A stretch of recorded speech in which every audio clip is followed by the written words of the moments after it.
Oi, minha gente, tudo bem com vocês? Graças a Deus, estamos bem.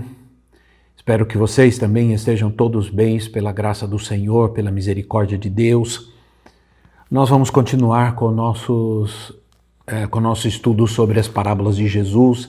Já não sei nem quantas parábolas nós já estudamos, já não sei nem quantos vídeos nós já temos, bastante. É bastante conteúdo que você pode estudar, que você pode ouvir, que você pode anotar, que você pode aprender se você quiser. É um esforço nosso, é um esforço que estamos fazendo para tratar durante essa pandemia de poder levar a palavra de Deus, o alimento para aqueles que não podem, de repente, participar dos nossos cultos presenciais no momento. Também para você que está na sua casa, já que nós não temos culto durante a semana momentaneamente, apenas o nosso culto de oração nas terças-feiras à noite, mas eu espero que você continue comigo estudando as parábolas de Jesus e aprendendo, né? Fortalecendo sua vida, se alimentando, é um recurso, um esforço que a gente faz para poder levar até você a palavra de Deus, né? Vamos orar mais uma vez. Querido Pai Celestial, te damos graças, te agradecemos, Senhor querido, por mais um dia de vida que o Senhor nos concede, te damos graças pela tua misericórdia, pela tua bondade, fidelidade, Senhor. O Senhor nos tem sustentado, o Senhor nos está sustentando, nos ajudando, nos fortalecendo, Senhor. Deus querido, através da tua palavra, mais uma vez nós te pedimos, fala conosco, ministra-nos, Senhor. Espírito Santo, ensina-nos, instrui, alimenta-nos, Senhor, nutre as nossas vidas através da tua palavra, meu Pai.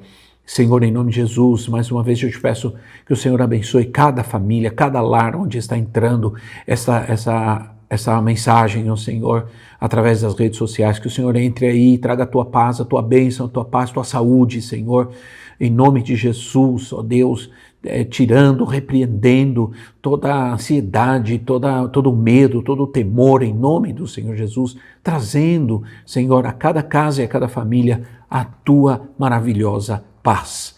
Oro assim, Senhor, pedindo ao Espírito Santo, ajuda-nos nesse tempo de estudo da tua palavra, capacita-nos, orienta-nos, dá discernimento, dá iluminação e revelação às nossas vidas. Em nome de Jesus eu oro e te agradeço, Senhor. Amém e amém. Muito bem, meus irmãos, nós começamos na quinta-feira passada um novo grupo de parábolas. Eu sempre disse a vocês que nós estamos estudando as parábolas por temas, né? Um estudo temático e não um estudo sistemático, né? Nós estamos estudando por temas as parábolas. E eu não poderia faltar o tema, não poderia faltar o tema da vinda de Cristo, né? Nas parábolas de Jesus, principalmente nesse grande momento, ou nos grandes momentos de expectativa nesse sentido, tanto no tempo de Jesus como até mesmo nos dias de hoje. Algumas parábolas deste grupo que nós estamos estudando, ela prepara o seguidor de Jesus para esperar o reino, mas sem desespero, sem ansiedade, né? Cuidando da sua vida, se preparando, né? Trabalhando, servindo. Ora, a prudência, a vigilância, a lealdade, a responsabilidade, a santidade, a justiça, o amor, são temas das parábolas. São temas das parábolas e também advertências aos seguidores de Jesus em cuidar, porque elas vão se cumprir, elas se cumpririam. O Deus misericordioso, cheio de amor, perdoador, é somado ao fato de que ele também é um Deus justo, que tira daquele que não multiplica, que fecha as portas ao despreparado, aquele que não está preparado, que prende aquele que não está vestido para a boda. Desde o começo até o final de cada parábola é ensinado, ou de cada parábola que nós estamos estudando, é ensinado que o que entra no reino deve obedecer e cumprir suas tarefas e suas responsabilidades. Há muitas responsabilidades, aliás, Nesse sentido, tanto amar, perdoar é importante para permitir a entrada no reino, como premiar e castigar também são atributos essenciais a Deus, que a gente nunca vai e nunca deve questionar. Deus, ele premia quem ele quer e ele castiga quem ele quer. Deus é soberano nesse sentido e jamais vamos questionar isso no nosso Senhor, né? Então, nós falamos sobre as parábolas das 10 minas, quinta-feira passada, então, dentro deste terceiro grupo de parábolas que estamos estudando, desses temas que acabei de mencionar, falamos sobre a parábola dos talentos, que é uma parábola tão conhecida e querida do povo de Deus. Terminamos falando sobre a parábola dos talentos. Hoje nós voltamos e quero começar falando sobre a parábola do servo vigilante. A parábola do servo vigilante. Lucas capítulo 12, versículo 35. Lucas 12, versículo 35. Vou deixar aberto aqui. Lucas 12, 35 ao 40. Diz assim: Estejam prontos para servir e conservem acesas as suas candeias, como aqueles que esperam seu senhor voltar de um banquete de casamento, para que quando ele chegar e bater, possam abrir-lhe a porta imediatamente. Felizes os servos, cujo senhor os encontrar vigiando quando voltar. Eu lhes afirmo que ele se vestirá para servir, fará que se reclinem à mesa e virá servi-los. Mesmo que ele chegue de noite ou de madrugada, felizes os servos que o Senhor encontrar preparados. Entendam, porém, isto: se o dono da casa soubesse a que hora viria o ladrão, não permitiria que a sua casa fosse arrombada. Estejam também vocês preparados, porque o Filho do Homem virá numa hora em que não o esperam. Embora a tradução que usamos não nomeia essa parábola como servo vigilante, ela nomeia como a prontidão para o serviço, porque aparentemente essa parábola, esse texto, ele engloba duas parábolas, né, que falam justamente sobre a prontidão para servir. Parecem duas parábolas, uma seguida da outra, mas a verdade é que a gente pode resumir essas duas parábolas numa parábola somente. Por isso nós vamos estudar só essa parábola, pois falam do mesmo tema, elas falam do mesmo tema, do mesmo assunto. É uma parábola que apresenta, ou apresentando duas formas de procedimentos diante da espera do Senhor, da volta do Senhor, do retorno do Senhor.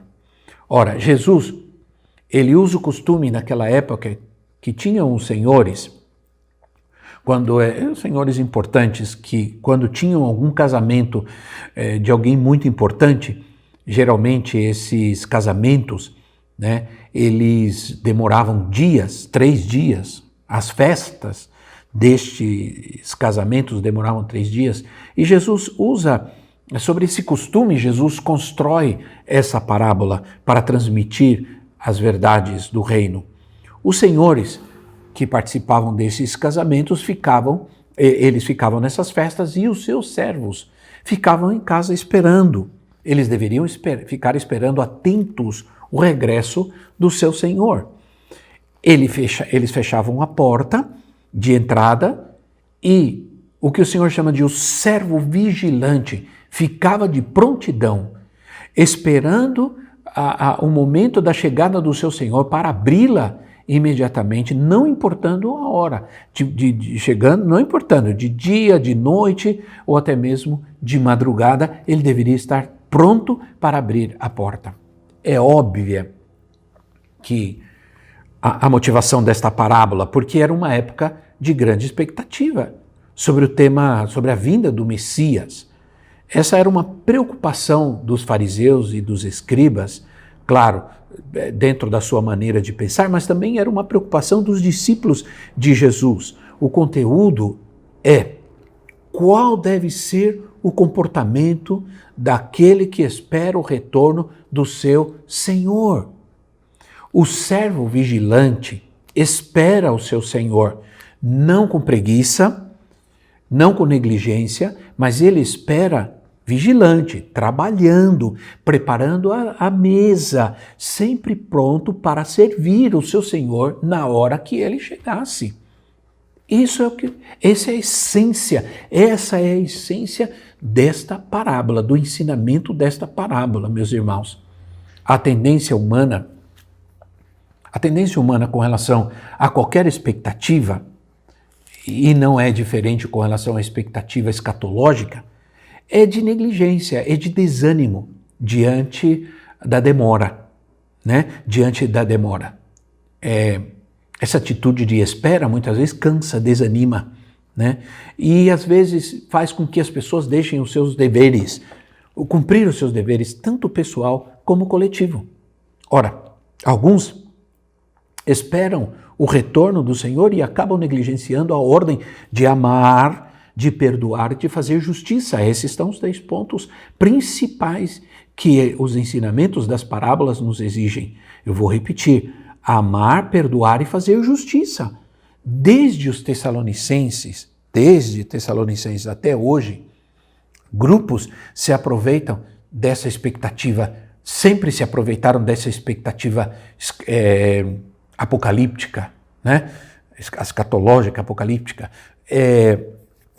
Durante toda a história da igreja, grupos se aproveitaram disso para assustar as pessoas, para abusar das pessoas, se aproveitarem das pessoas, mandando-as vender as coisas, ir para uma montanha, fixando datas que nunca deram certo e acabam frustrando pessoas e até destruindo a vida das pessoas. Ora, mesmo vivendo em tempos tão difíceis como nós estamos vivendo, irmãos, não devemos afrouxar nossa fé, não devemos nos desanimar como se o Senhor não estivesse vendo, como se o Senhor não estivesse sabendo de tudo isso que está acontecendo. Não podemos permitir que a nossa confiança seja abalada, porque parece que o Senhor não está fazendo justiça. É só aparente. O Senhor sim está trabalhando, o Senhor sim está fazendo justiça e devemos esperá-lo trabalhando, servindo, proclamando a palavra, tendo fé. Entende, minha gente?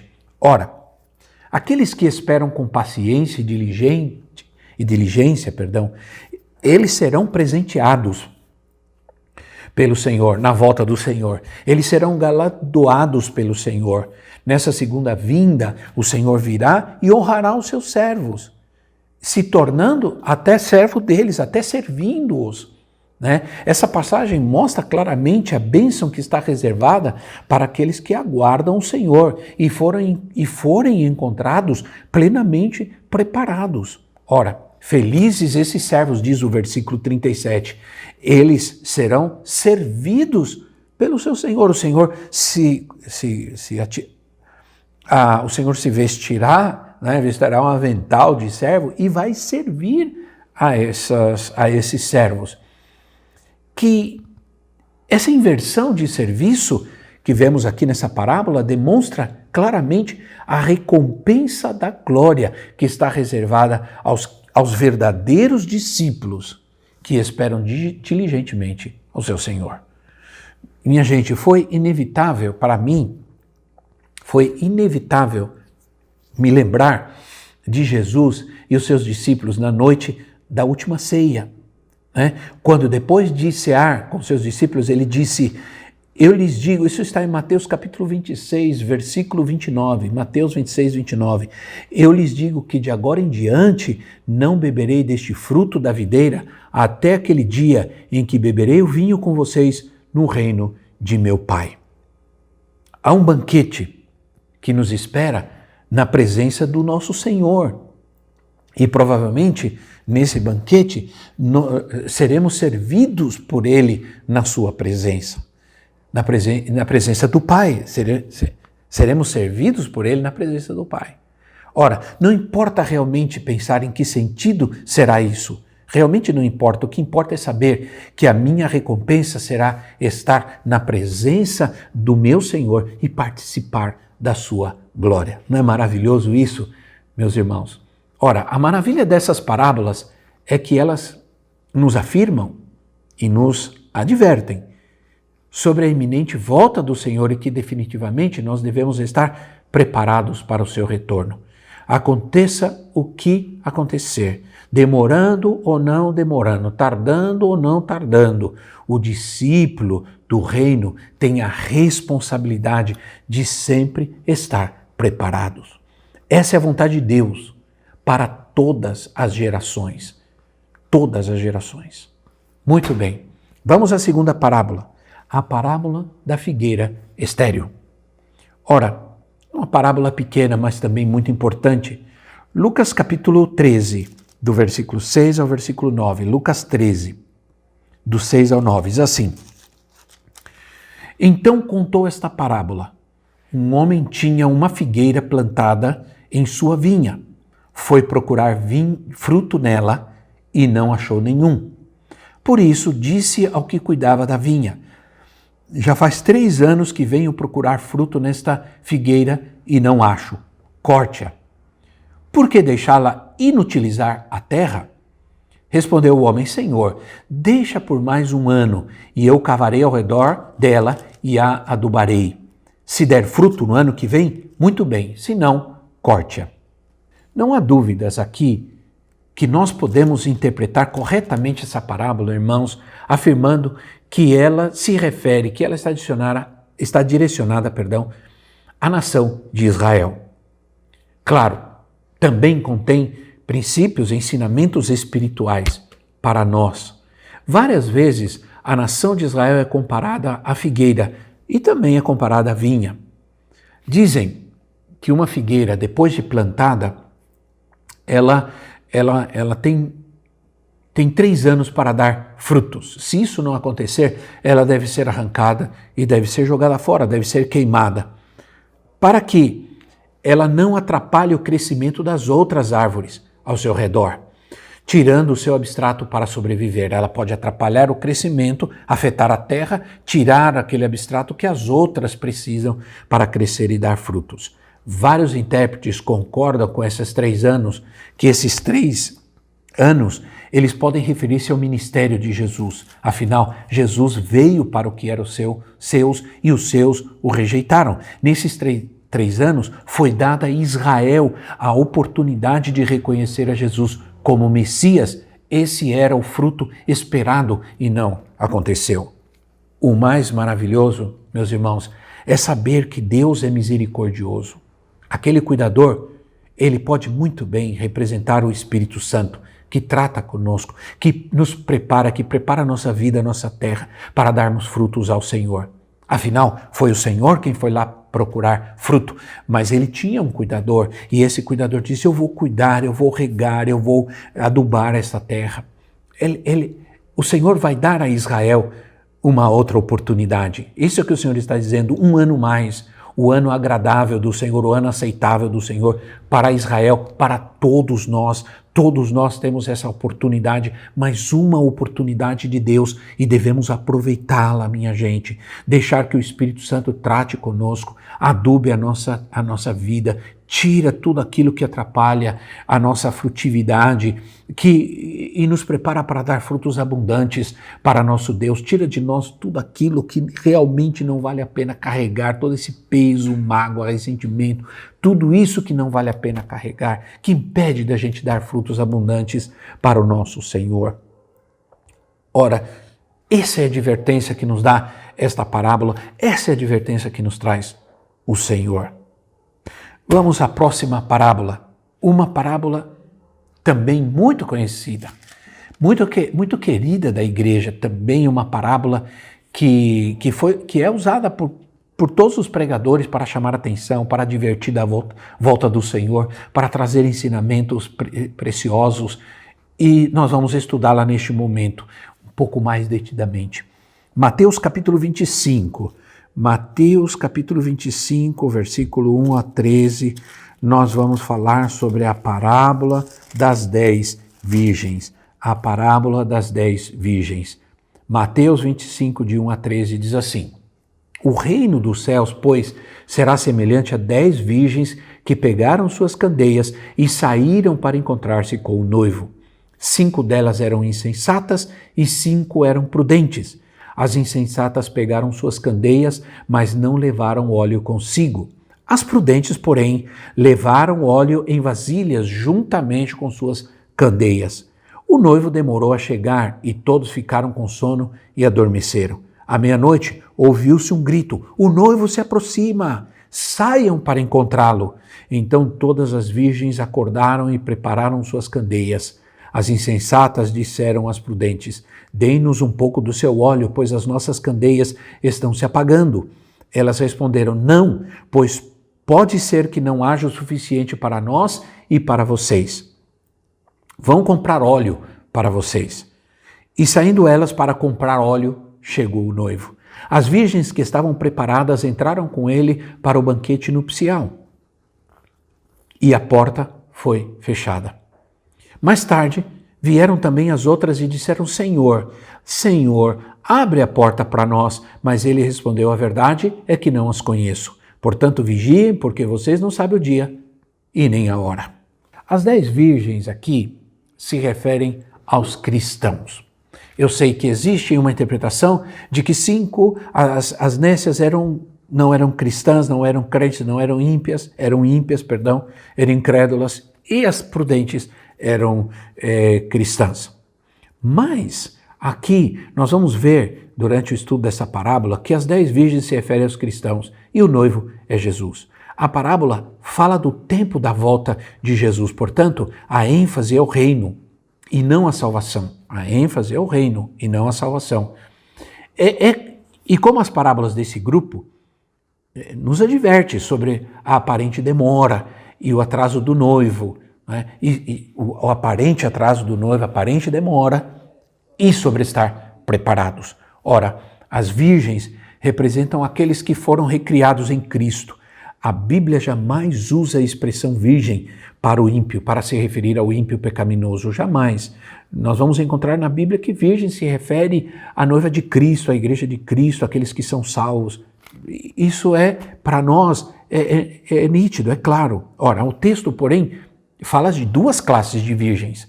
Todas são virgens, mas 2 classes de virgem. As nécias ou as insensatas, que é uma palavra que nós encontramos também em Gálatas, que nós estamos estudando Gálatas esse mês, Gálatas capítulo 3, diz, ou Gálatas insensatos, né? Então, trata as virgens nécias, né? Alguns comentaristas tratam como não salvos, mas eu creio que elas eram crentes. E pelo seguinte motivo, vamos ver alguns motivos aqui. Primeiro, as 5 também eram virgens, todas eram virgens. Essa questão nunca é colocada em dúvida de que todas eram virgens. Não há uma forma de dizer que elas eram falsas, virgens falsas. Não existe isso, né? Havia luz, a luz nas suas lâmpadas, assim como nas lâmpadas das virgens prudentes. Havia luz. Havia azeite também nas lâmpadas delas. Azeite que representa o Espírito Santo. Ora, independente do que consideramos ser luz, nesse texto aqui, devemos aplicar também as virgens nécias. Ora, se nas prudentes a luz era a presença do Senhor, era a salvação, então das nécias também, porque elas também tinham luz. Ora, todas elas foram encontrar-se com o noivo. O incrédulo não quer se encontrar com o noivo, não tem expectativa da volta do noivo, né? É como um bandido que nunca espera pela polícia, na verdade.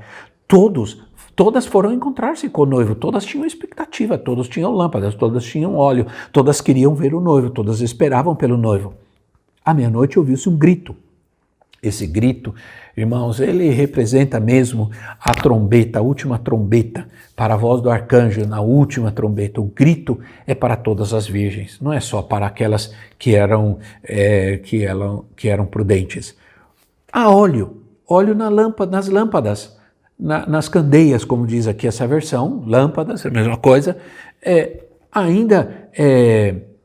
ainda que não tenha sobrado nas vasilhas, né? Não tenha sobrando nas vasilhas, o óleo aponta para o Espírito Santo. Para o Espírito Santo, nós já sabemos disso. Assim como prudentes vão com o noivo e depois as nécias vão também. Todas são levadas, mas só 5 prudentes entram para a presença do Senhor, para as bodas, para a festa. Ora, a diferença entre as virgens, irmãos, a diferença entre as virgens recai sobre a conduta, não sobre a natureza delas. Não se questiona a natureza delas, sim se questiona a conduta. Isso é importante a gente observar, né? Então, a diferença está aí. A única diferença é se são nécias ou prudentes, e não se são falsas ou verdadeiras. Presta atenção, a diferença é se são nécias ou prudentes, não se são falsas ou verdadeiras, se são de Deus ou não são de Deus. Guardem isso, isso é importante. As virgens elas são virgens do começo ao fim, não deixaram de ser virgem em nenhum momento, né? No versículo 9, se diz que o azeite é comprado. Se fosse salvação, deveria ser de graça. Para o ímpio, é uma questão de pedir, pois se é de graça, só o crente pode comprar azeite. Se as 5 nécias são descrentes, então as prudentes pecaram em não ajudá-las. Vou repetir. Se as 5 nécias são descrentes, então por que as 5 prudentes não as ajudaram? Né? Simplesmente deixaram que elas se perdessem, que elas fossem para o inferno, que elas... Não, seria pecado. O Senhor mandou vigiar, indicando que a parábola é para todos os crentes. Não vai mandar o ímpio vigiar. O ímpio já não está vigiando. Nunca vigia. As lâmpadas. Todas as 10 virgens tinham lâmpadas. Na Bíblia, lâmpada pode significar algumas coisas que eu quero ver rapidamente com vocês. Por exemplo, pode representar a palavra de Deus. Salmo 119, 105 diz assim: lâmpada para os meus pés é a tua palavra e luz para o meu caminho. Lâmpada para os meus pés é a tua palavra. Então pode representar a palavra, pode representar a palavra da profecia, segundo de Pedro 1,19. O testemunho do crente, Mateus 5,14. Ou o espírito humano, como diz Provérbios capítulo 20, versículo 27, que o espírito humano é lâmpada do Senhor. Lâmpada do Senhor é o espírito humano, diz Provérbio. Então, pela simples lógica, não precisa nem ter uma revelação profunda disso, podemos concluir que as lâmpadas tinham a função de ter luz e conter o azeite, e deve, portanto, apontar para o testemunho do crente. E para o espírito humano. Ora, ter lâmpada acesa é ser salvo, assim como ter um testemunho cheio de boas obras. O testemunho do cristão, o testemunho do crente, não se pode colocar uma lâmpada debaixo de um alqueire, não se pode esconder uma lâmpada sobre um monte. Está falando sobre testemunho, como disse Jesus em Mateus capítulo 5. Qual a diferença entre as virgens? Qual era a diferença então? A primeira diferença é que 5 delas eram nécias. A palavra nécio significa tolo ou imprudente, como a palavra insensato, que nós já falamos sobre ela. A palavra usada para nécio é a mesma usada para Jesus em Mateus 7, 24 a 26, para descrever aquele homem que edifica sua casa sobre a areia, que não ouve a palavra, que não dá crédito, que não obedece, que não pratica a palavra. O homem prudente é aquele que pratica a palavra do Senhor. Aquele que as pratica é prudente.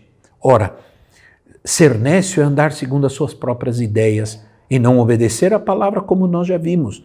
A segunda diferença entre as virgens é que as 5 prudentes tinham azeite extra, tinham azeite na vasilha, carregavam a vasilha, e as nécias não. Os azeites na vasilha ou nas vasilhas, que significa? Olha, o óleo nas lâmpadas fala do Espírito Santo no interior do crente. Olha, veja, eu quero mostrar alguns versículos para você sobre isso. Eu acho que é importante a gente falar sobre isso, sobre como o Senhor nos deu o seu Espírito, como nós temos o Espírito Santo, esse azeite em nossa vida. Ezequiel, vamos ao profeta Ezequiel. Ezequiel, capítulo...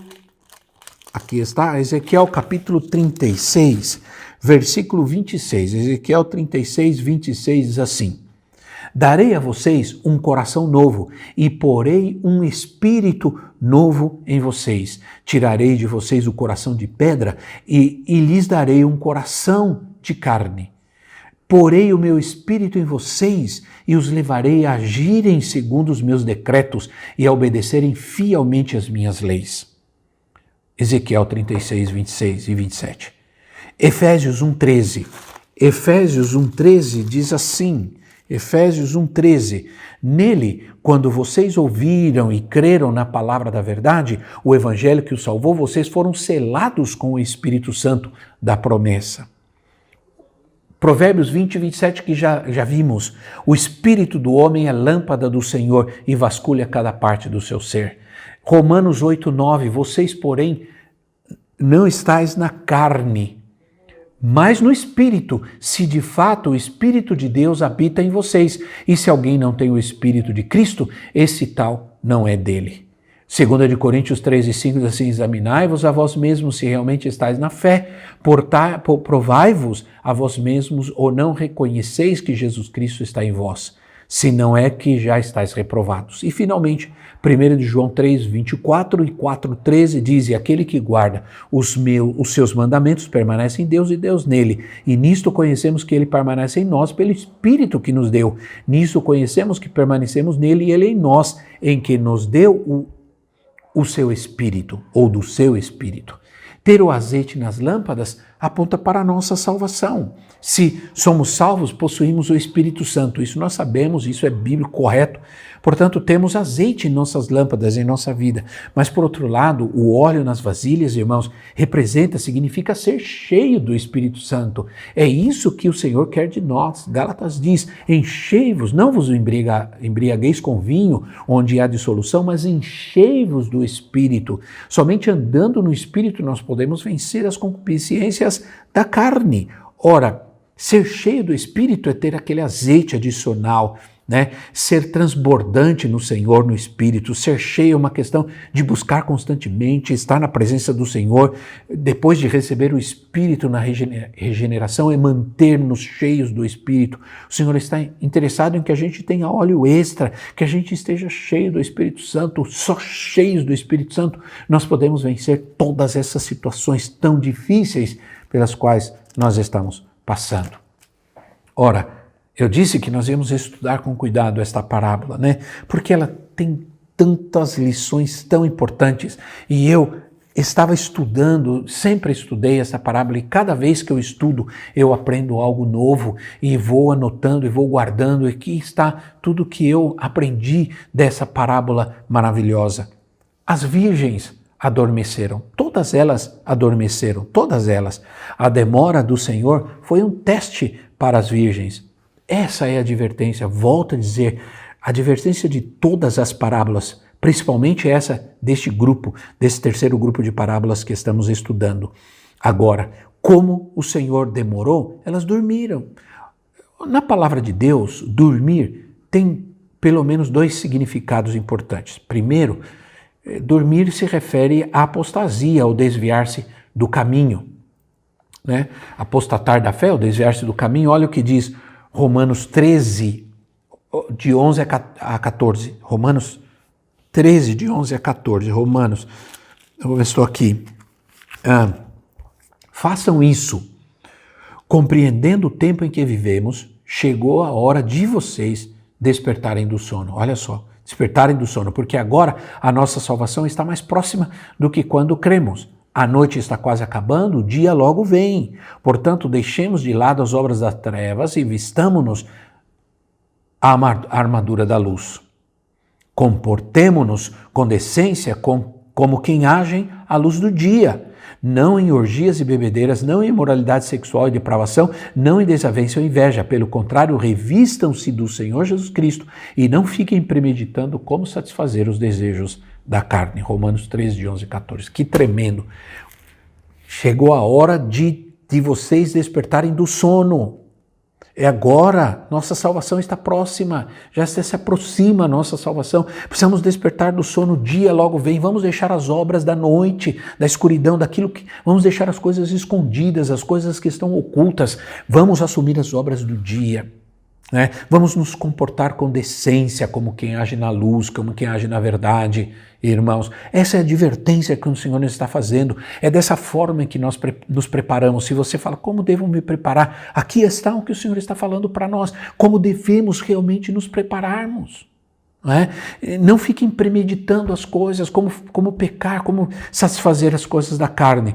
Como 1 Tessalonicenses 5,6, o apóstolo diz assim, assim, pois, não durmamos como os demais, pelo contrário, vigiemos e sejamos sóbrios. Não é assim com o servo que tem que vigiar, ficar vigiando à espera do seu Senhor, a todas as virgens que tinham que estar vigiando, esperando, preparadas, esperando a volta do seu Senhor. Por isso, realmente eu acho que aqui, e é o segundo significado do sono na Bíblia, é a morte física. Eu me lembro aqui a advertência de Paulo em 1 Coríntios capítulo 11, instruindo sobre a ceia na igreja, dizendo, não participar da ceia do Senhor imprudentemente, carnalmente, sem discernir o corpo de Cristo, por isso há entre vocês muitos que dormem, ou se apostataram, ou já morreram. Para mim, ali, muitos já morreram, porque negligenciaram completamente a santidade de Deus. Ora, morte física. 1 Tessalonicenses 4,13 diz assim, não queremos, porém, irmãos, que sejais ignorantes com respeito aos que dormem, aos que já morreram, para não vos entristecerdes com os demais, que não têm esperança. Nessa parábola, o sono não pode significar aqui, então, apostasia. Por quê? Porque as virgens prudentes também dormiam, elas também dormiam. No entanto, elas entraram no gozo do Senhor, elas entraram na presença do Senhor. As virgens prudentes não foram afetadas pelo sono. O Senhor não as repreende pelo sono, ele ignorou isso. E o ponto central da parábola é o versículo 13, que fala em vigiar. Né? E aqueles que se desviam, eles não estão vigiando. Não vigiaram, logicamente. À meia-noite soou o alarme. O noivo está vindo. Todas elas se prepararam. Elas não podiam ir ao encontro do noivo sem levar luz. As prudentes conseguiram se preparar, se ataviar, tinham azeite em suas lâmpadas, e as imprudentes e as insensatas não conseguiram se arrumar, conseguiram se preparar, se ataviar, porque não havia luz. Né? Está bem claro aqui que, tristemente, muita gente pensa em se preparar só no dia da sua morte, ou diante da morte iminente, ou quando sentem os sinais evidentes dos fins dos tempos. Não é algo, irmãos, que se fará de uma hora para outra. Se tentarmos nos preparar sem o Espírito da graça, a gente vai fracassar. Não podemos nos preparar sem o Espírito Santo que nos ajuda, que nos prepara para dar frutos, nos prepara para nos encontrar com o noivo. A igreja que se encontrará com o noivo é uma igreja preparada pelo Espírito Santo, tratada. Muita gente critica a igreja é isso, é aquilo, a igreja não serve, a igreja está isso e está aquilo. Eu quero dizer uma coisa, irmãos, a igreja pode ser muitas coisas, mas o Espírito Santo está tratando com a igreja, está preparando, está ataviando a noiva para encontrar-se com o Senhor. As insensatas pediram azeite para as prudentes. Em se tratando de ser o Espírito Santo, não é algo a que se possa dividir. É pessoal, é decisão, é atitude pessoal, é busca pessoal se encher do azeite, né? Em abundância, principalmente em abundância para nunca faltar, ter azeite em abundância para nunca faltar. Eclesiastes diz, nunca falte o óleo sobre a sua cabeça e as suas vestes estejam sempre brancas. Devemos tomar cuidado, devemos prestar atenção, porque nossas lâmpadas podem apagar. Ora, nunca apagam de uma vez. As lâmpadas daquelas mulheres não tinham se apagado, elas não tinham se apagado ainda, estavam se apagando. Por quê? Porque estava começando a faltar o azeite. Né? A lâmpada nunca apaga de uma vez, ela vai apagando pouco a pouco, vai diminuindo a luz. Ora, e você precisa saber que quanto mais a luz vai diminuindo, mais as trevas vai tomando conta, guarde isso. Quanto mais a luz diminui, mais as trevas vão ocupando lugar, vão crescendo. Isso acontece na nossa vida. Quanto mais vamos perdendo azeite, quanto mais vai enfraquecendo o Espírito Santo em nós, mais as trevas vão tomando conta. Muito importante prestar atenção nisso. É como a flor nunca morre de uma vez, a flor vai murchando até morrer. Às vezes dá para salvar. Às vezes dá para salvar, antes de morrer, dá para salvar. Você vai lá, coloca água, mexe a terra, a planta pode voltar à vida. É como a luz. Eu vivi, quando era garoto, vivi num lugar que não tinha luz elétrica. À noite, a gente usava lâmpadas assim de querosene, com pavio. E quando ia acabando o querosene, ia diminuindo a luz, né? Então, a chama só não morre de uma vez. Vamos devagar, então precisamos tomar cuidado. Nunca devemos adiar o arrependimento. Arrependa-se já. Não adia, não espera nada. É muito perigoso, né, ficar adiando o arrependimento. As prudentes, elas deram o melhor conselho no versículo 9, elas deram o melhor conselho para as imprudentes, para as insensatas. Vão aos que vendem e compram. A Bíblia diz que nós devemos comprar. A Bíblia fala sobre isso, que eu não tenho tempo, mas há versículos. Encontramos versículos da Bíblia diz que a gente pode comprar a verdade. A graça é vendida, logicamente sem dinheiro e sem preço. Mas quando ele vier, irmãos, a graça, a verdade, já não mais poderão ser compradas. Comprem de mim, diz o Senhor, né? Comprem de mim. Ora, existe um tempo para comprar tudo e existe um tempo que já não mais se poderá comprar.